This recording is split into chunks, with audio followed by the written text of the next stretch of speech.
All right, we are ready. We're rolling here. Welcome to Deadline Detroit or Deadline TV. We've got Rod Meloni, who they have officially announced some on-air people and some off-air people who are taking buyouts. They say early July. I don't know if Mhm. there's an exact date for that or if everyone's Yeah, sort of July guessed. 1st. July July 1st will 1st. be my last day. Yeah. Okay. And so, give us a real quick background. You're a New England kid. Mhm. You grew up in.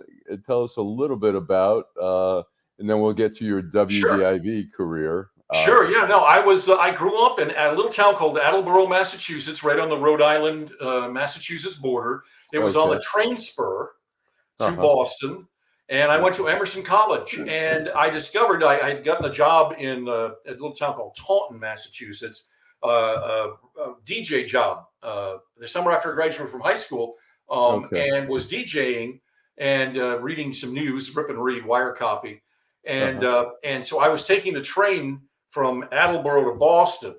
And then I had a job in Providence. I caught on with with an all news AM radio station in Providence, and I worked the overnight shift. And what years that was? What years was that? Well, I graduated in 77. Okay. I was working in radio starting in 77, 78. And then I Okay. started working at the all news radio station in like Uh huh. late 78, early 79, Uh huh. and until I graduated. So I took the train back and forth for 3.5 years, How'd paid you my like own. radio? How'd you like radio? I loved radio. It was a Uh lot of fun, huh. and it was where I got the grounding back in those days. And I knew from the time I could remember that I wanted to do what I did, to be Mm-hmm. on television, to be in the news business. Mm-hmm. And in order to get there, you had to work in radio. So I started in radio right away as soon as I could, and just worked it as hard as I could. And then when I graduated. It was a strange. You don't need the full explanation, but I graduated in February of 1981 from college, right in Okay. the middle of the Carter recession. Right, And, right, sure. and there were no jobs to be had. One of my professor came to me and said, "Look, if you think you want to work in this business," and she says, "I think you can do this. You got to Mhm. graduate early," because there were 35 kids in the class. It was the first real broadcast journalism class Okay. that pretty much existed, I think, in the country. Uh-huh. And so I graduated. I worked hard, worked extra hard. I was working the overnight shift. I was already working hard, but um, I worked extra hard, graduated a semester early, and landed a job in Bangor, Maine. We always used to say it wasn't the end of the earth, but you could see it from there. Uh-huh. Um, and Interesting. I got a And that job. that was a Yeah, it TV was my job. first Yeah. TV job in Bangor, Maine. Lived up the Uh-huh. street from Stephen King. And it always begs the question, what were you doing the day Ronald Reagan got shot? I was sitting in the news director's office on my first day, finding out how much I was not going to be making in television news. Interesting, interesting. I was in Yeah. So, Washington at the time. I I ah, was I was, freelancing for Associated Press. I was covering a trial, and the judge came in. He got a note, and he said, "Alright, let's wrap it up. The yeah, go president's been home. shot." Yep. Yeah. That was a day to remember, no Yeah. doubt. Yep. And so you were up in, Maine for a while. Where next? Where was the next Well, that's the thing. I was in Bangor for about 18 months, Mhm. got really, really good experience there. Went from there to Portland, Maine. I was the Maine 6 and 11 anchor there. But I was so anxious to get out and really work, hard and do significant television. That back in those days, the news directors used to pass tapes around of the young kids for the talent pool. And I got a phone call from a news director in Miami, Mhm. and he wanted to hire me, and I jumped at the chance, and so I went down to Florida. But I learned the hard way. It probably wasn't the best move, because it was like the old Channel 50 here. It was the Independent, and they did Uh-huh. like 1 half-hour newscast. Right. Right. That was a rough go, and I did about 3.5 years. Great experience, learned a boatload. Okay. But I also discovered that my wife and I were married by then, and we wanted kids. And Miami was the last place on the planet I wanted to raise Oh, kids. really? Yeah, Okay. so And so I got a job in Tampa, uh-huh. and I worked at the NBC affiliate there. I learned from Okay. that mistake. Then I Okay. kind of hit a rough patch. Uh-huh. And the news director, the guy who hired me away from Miami. He got fired 6 weeks later. The new guy came in, hated me, messed with me for 2.5 years, and then didn't renew me. So I had to find someplace else to go. That is the TV business in many ways. That's the thing you learn in journalism, that as much as you love journalism, there are some real assholes out there that you end up with as bosses, and they test your love for a crowd. They do. Yeah. They test your love for a lot of things. But he put me on probation the day we found out I was pregnant with our first child. So that'll put the fear of God into you, and it did. So I left there, and I got I wanted to go back and anchor because I had done the reporter thing and thought, well, let's try anchoring again because that's where the money is. And since I got kids in the way, and I went up to Saginaw and got a job at the NBC affiliate at the time. It's now CBS. It was WNEM. So I was a 611 anchor there. Oh, lasted there about 5.5 years, and then how was Saginaw? How was that? Saginaw was fascinating.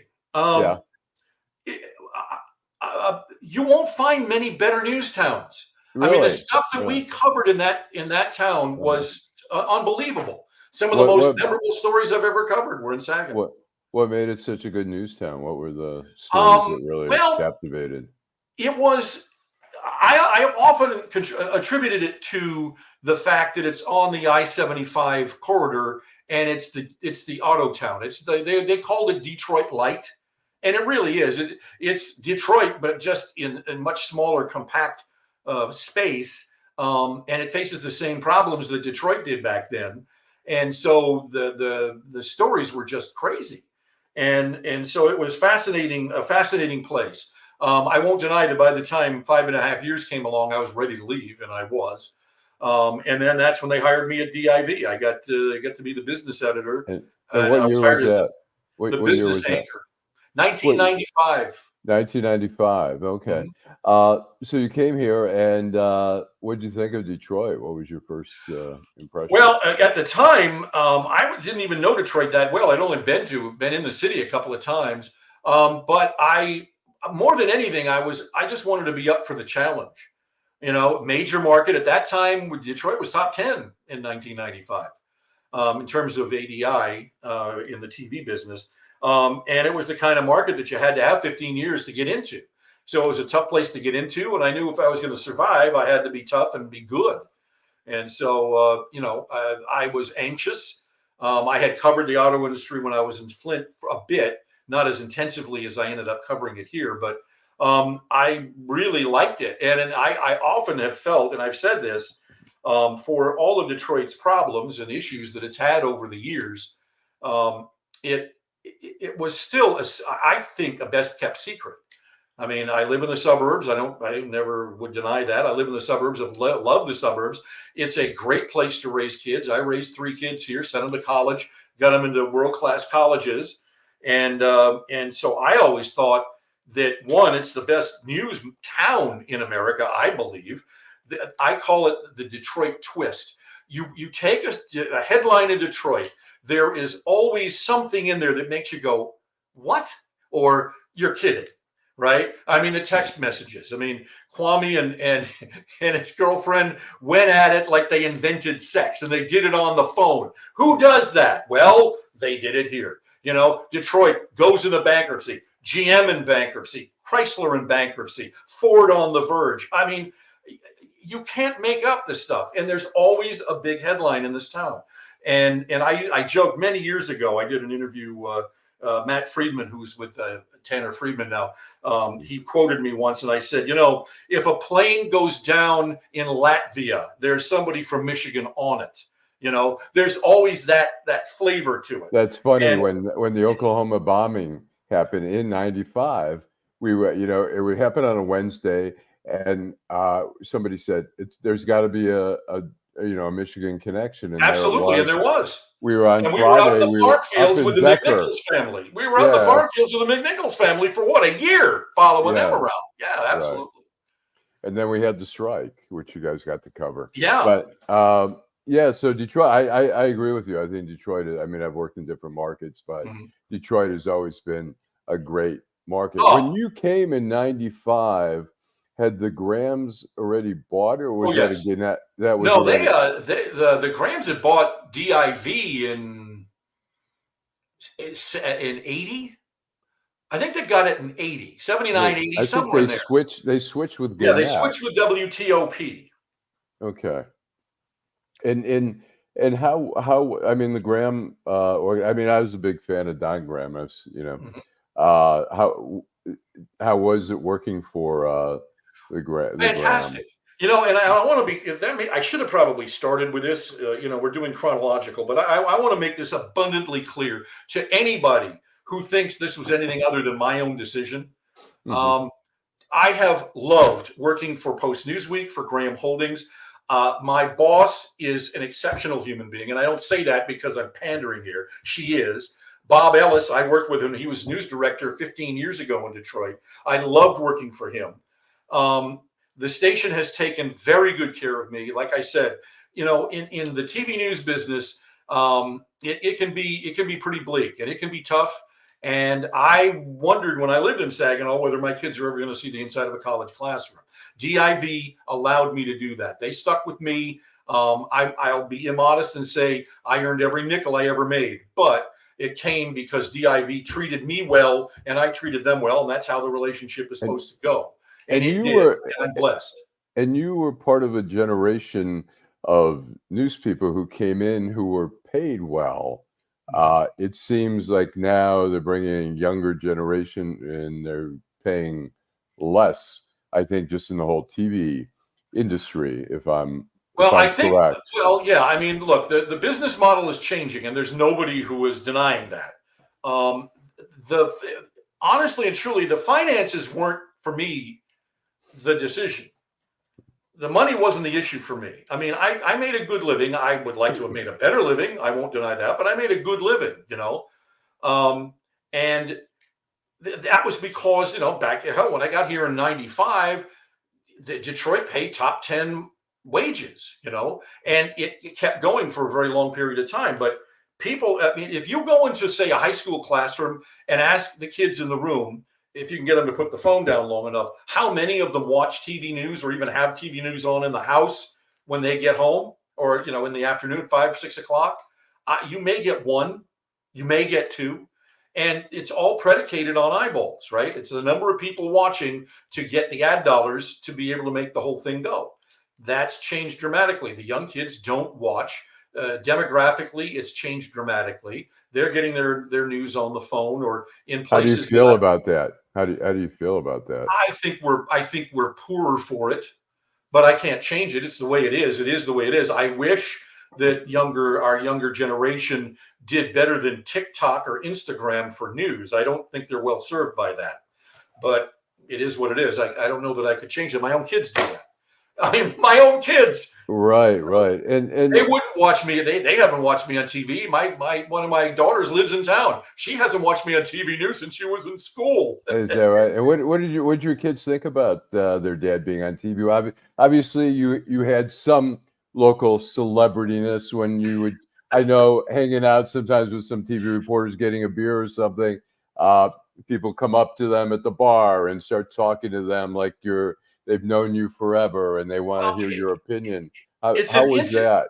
Well, it's an intimate medium. And I will say this. I have never in 28 and a half years had anybody come up to me and be anything other than nice to me. I don't have people coming up and calling me names and telling me I'm a jerk. I mean, yes, I've covered stories and the people involved in the stories have called me some names on the phone you can't repeat on TV. Uh, But the people of this town have been unbelievably kind to me. Television is an intimate medium. You're in their living room every day. They take that to heart. It matters. Your piece, put me on the dance floor. I was doing a thing last week where we were collecting flags. We were helping retire flags, and a woman came up to me and she's pointing at me. She says, "You can't retire." And uh-huh. she comes up and hugs me and is trying to Uh, talk me out of it. oh yeah. How'd you She feel was about that? she was How'd you? genuinely emotional about it, and I'm Yeah. thinking, good Lord, I'm just doing my job over here. But there is that connection that gets made, and the people of this town could not have been kinder to me. And I can't be any more grateful than I am that it came out like that, that people liked me. I've been blessed in every possible way, thanking the good Lord above. And I mean that sincerely, about the way all of this has gone, and how it is that we're finishing this out. And look, was it ever bothersome to be out in public and have people come up and go, "Oh, Rod Meloni, oh my gosh"? Well, I always made it a point to be kind. Number one, be kind, because they're taking their time to want to talk to you. They're the audience. I can't afford to not have enough time to talk to somebody if they want to talk to me. So yes, have there been moments when I wish it didn't happen? I can tell you, one time I went in the boat lock up in Sheboygan a couple of years ago in my boat, and I'm grubby. It's 90 degrees outside. I've never been in a lock, so I'm a little concerned about what's to happen to my boat. And he goes, "Hey, aren't you the guy from Channel 4 in Detroit?" You know, the strangest places where you get recognized. And it'll happen, I'll go down south, I'll be on a plane. And so I'm always aware that people watch, and if they want to talk to you, they want to be nice about it, and I'm not going to be nasty back. I don't do that. My children, however, do. They got the biggest kick out of like going into the grocery store, and it would be crowded, and then they would scream my name just loud enough to be heard so that 5 people would want to come over and talk to me. That was their fun. They had a good time with that. Now, you covered a lot, and we covered the Kwame Kilpatrick trial. I remember you being in the elevator with Charlie Langton, and because at the time we weren't allowed to bring phones in unless you were an attorney, and Charlie is also an attorney, and you were like, "Oh my God, that's so unfair," because he was able to. Yeah, that was in the federal courthouse. Yeah.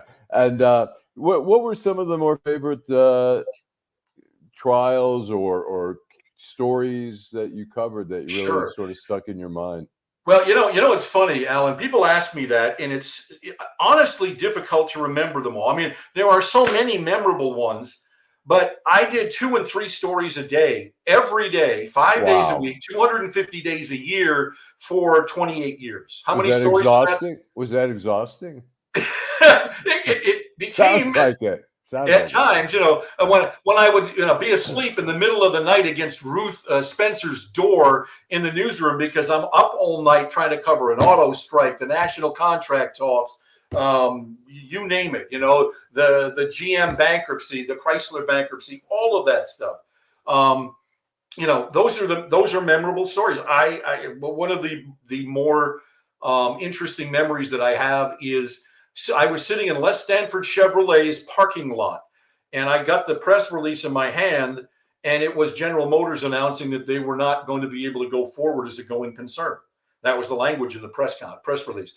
Wow. My dad was a GM guy. He bought GM cars. He loved GM cars. And I'm sitting in that parking lot thinking of my dad, thinking, how in the world is this humanly possible? Right, there we were, so the bankruptcies and all that went with it, the Detroit bankruptcy and all that went with that. I sat through every single federal court hearing of the bankruptcy. I went to the bankruptcy courts to see GM and all of that. I was in the middle of that. Kmart's bankruptcy. I'm the business editor, so I'm covering all of this stuff. Those are the memorable stories, but I also did general assignment stuff. I will never forget the Oxford shooting. I was in the middle of that because one of my best buddies was in the middle of that, and he was calling me, giving me updates. We won a Murrow Award for that one because we were right on top of it and were giving, things like that. And I know from covering a lot of those kinds of things over the years, while you're covering it, sometimes the adrenaline's just going, and you're not really emotionally absorbing it until maybe you get home. And you lie down, and then you're like, "Whoa!" Is that how you sort of dealt with some of the really horrific stories? Yeah, I mean, there have been just horrifying stories that my wife calls it my superpower. For some odd reason, I'm able to keep it at arm's length. I don't bring it home and like wake up in the middle of the night, horrified about what it is that I covered that day. That doesn't usually happen for me. I'm able to keep it at arm's length enough to be able to tell the story cogently, and I'll think about it. I think of the poor young, and I'm kicking myself because I can't think of it off the top of my head. But the little boy that was beaten to death by his parents in that land bank home in Detroit a couple of years ago. Okay. That one bothered me, and I got to know the mom, or not the mom, the aunt who took the child in. That one bothered me, but it was more made me angry than it did anything else. I believe I don't like I've never like cried or anything like that, and I'm blessed in that because I've just to me it's a story. I got to tell the story, and in order for me to be able to tell that story, I can't be emotionally attached. I have to be able to tell that story and not break down in the middle. If you're going to break down in the middle of a story, you might as well go sell insurance in Pacoima or something. I mean, you got to be for real in this business. I remember there was one story where there were dead children, and I was driving home that night, and it choked me up a bit. Yeah. But pretty much otherwise, I've been fortunate to not. I don't wear those scars so that it weighs on me and I can't function, because I always figured if I can't function, I can't be in this business. And quite honestly, this has been all about getting my kids up and launched. Me and my wife getting those kids educated and launched. Right. And so it's a job. You go, you do it, and then you come home. Let me ask you, in terms of, I mean, there have been a lot of talented people, including you here in this market. Is there any other people that you've looked at over the years who've maybe retired or passed, where you were really just totally in awe of their talents as a TV reporter or anchor? DIV has been really good. I will tell you, I have the highest regard for Devin Scillian. I never understood why he wasn't at the network, because he's that, for my money, he's that good. He is the quintessential anchorman, the one that you want, I agree. And I know he's had opportunities to go to the network, but he's as good as they get. I thought Emery King, who I think the world of, was spectacular. Highly respect him. Haven't talked to him in a while. I need to do that now. And the reporters in this town, Roger Weber, pound for pound, was one of the best reporters I ever met. Smart, erudite, funny. I'm not funny. He was genuinely funny. He could tell a good yarn. He could be funny in a story. And I have the highest respect for him. But there were so many people. I mean, and God bless her heart, Jennifer Moore was the reporter that I replaced. She was the business editor, and they brought me in to replace her.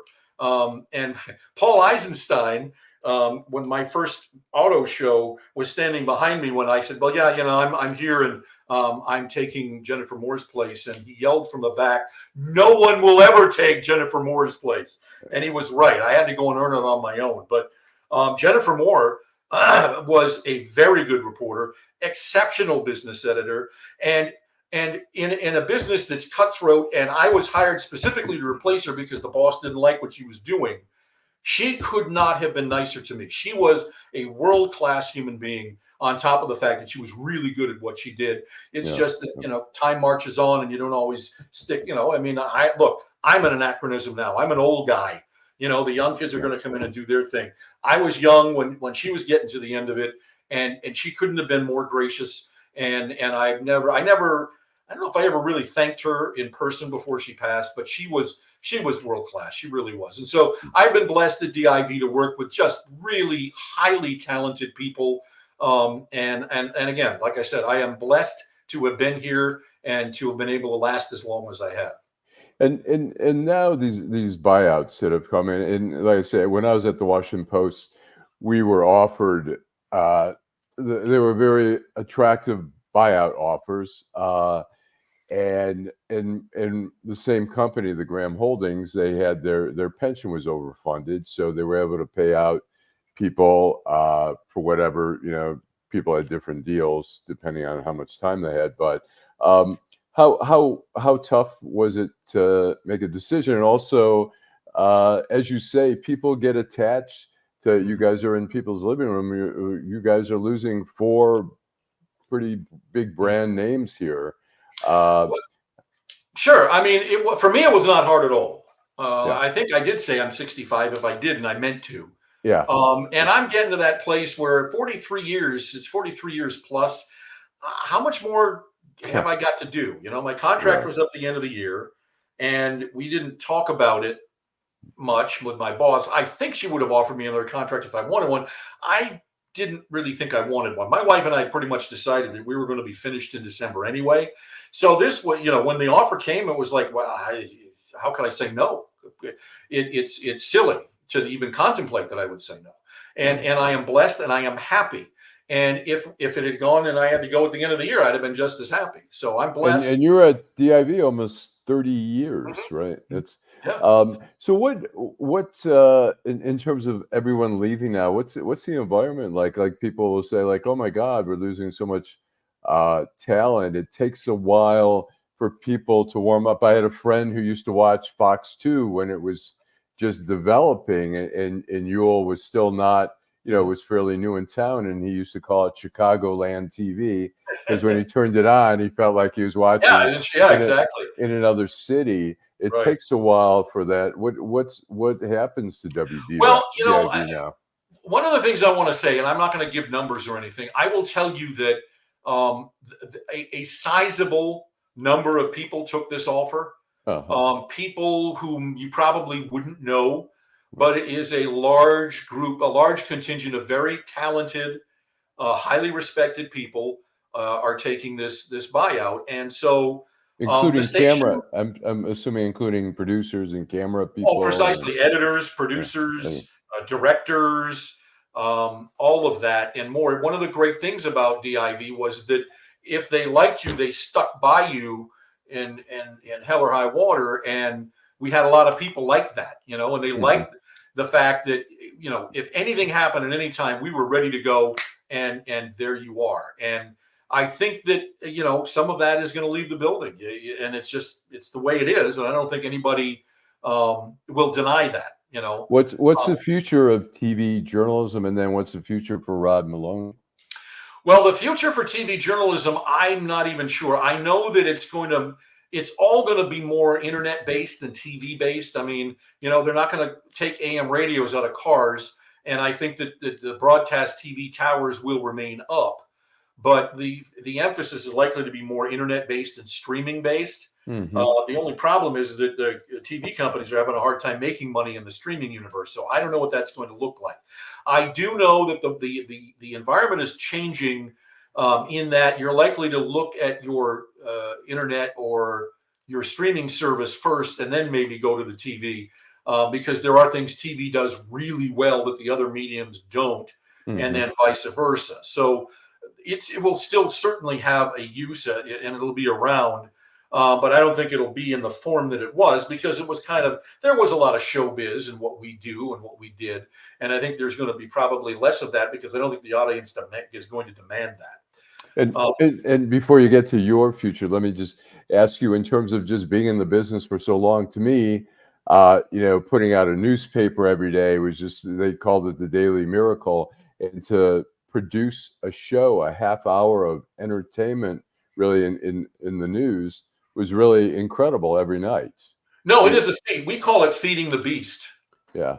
And I fed the beast every day, 2-3 stories a day for 28 years. That was my utility. I could grind. They call it grinding. You grind to feed the beast. And I was blessed to be able to do that. It's not. People think TV just happens, and it's work. We work hard. I will. I will tell you, we work hard. And I have my phone contacts list is about 5,000 numbers in it. That kind of work hard. You're anticipating stories, you see stories, something happens, you go and you run with it. All of that, you had to be ready to go in an instant. And if And something very broke, competitive. I know when we'd be at the courthouse, there'd be all the trucks out there from all the different stations, yep, and people were trying to figure out what door a defendant was coming out, and the camera. It was sure, very, very competitive. And if somebody got the film of somebody mhm, coming out the other door that nobody had, everybody right. was pissed. Yeah, you'd get Uh, angry about it. Yeah, because your yeah, boss would get angry about it. Why didn't you right, have that? So right. there was always that part of it. So, but that's what kept it interesting. That's what kept you on your toes. And we're all adrenaline junkies in this business, even in the newspaper business. We're adrenaline junkies. We love that. And so the challenge of feeding the beast every day and getting there and making good television every day. I mean, I'll admit I didn't make great television every day, but I made slot, which was the number one thing, and number two, we filled the hole. And Right, at the end of right, the day, if you can even say you did that, you had a good day, you know? right. And so, what's next for Rod Meloni? What's Well, my wife and I have been working on this for a while now. We have a place up north, and we have a place down in the south of the Mason-Dixon line where it's a little bit warmer. So we're going to be able to snowbird it, and we're looking forward to that. Michigan will be our home still, and so I'm a New Englander at heart, but we fell in love with Michigan when my daughter was little. We went up to, believe it or not, we went up to Petoskey, and it just knocked our socks off, and we've been here ever since. We love it, and we're going to continue to be here. Michigan's home, and I intend to stay home.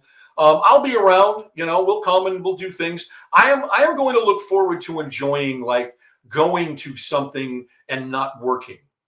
Like go to a ball game and I'm not working it. Go to a show and I'm not working, because most of the time the great part of this job is you get access. We get access to the things most people don't get to, but at the same time we're working, and so it's not, you don't enjoy it in the same fashion as if you're just going.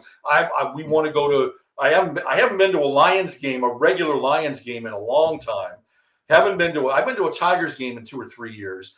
So we'll go and do things like that. Go to a U of M game. We went to one of those last year, and it was glorious, and I wasn't working. So we're going to do some things like that, and we've got a lot of work to do on our house. So that will take me a good bit to and get that.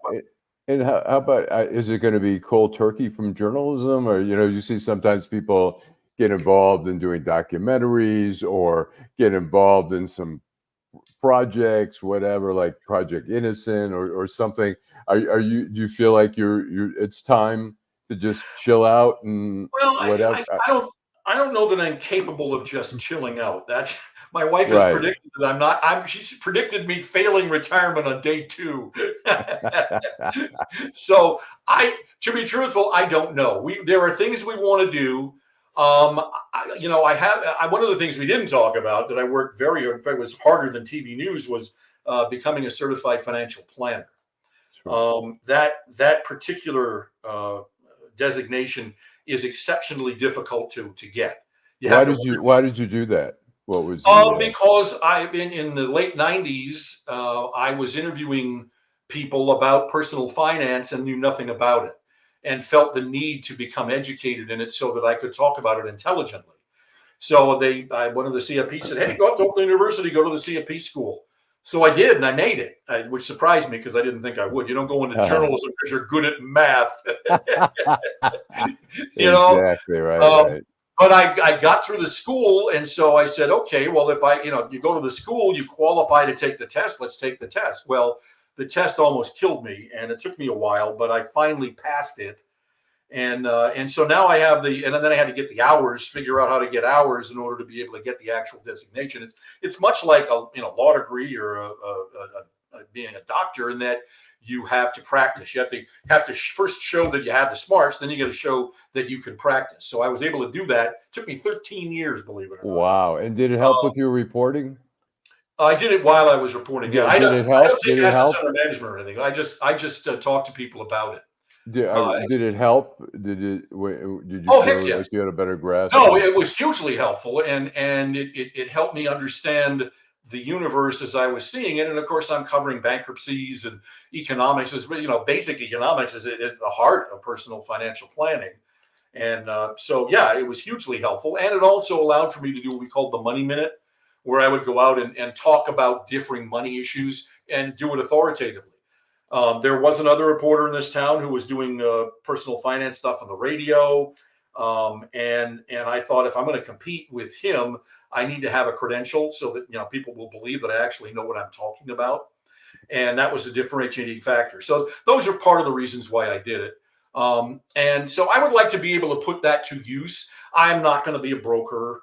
I don't think I'll be selling insurance anytime soon, but I'd like to be able to put that information in my head to better use. And so we'll give it a shot, and we'll see what that, what that looks like.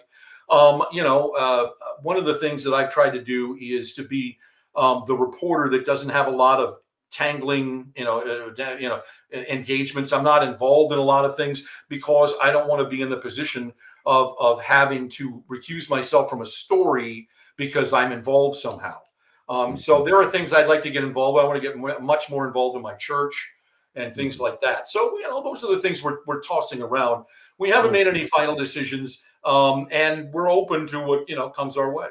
Are you going to watch TV after when you're gone? Or are you going to be like, hey, I've seen enough for the last 50 years. I Yeah. don't need to watch. Is it?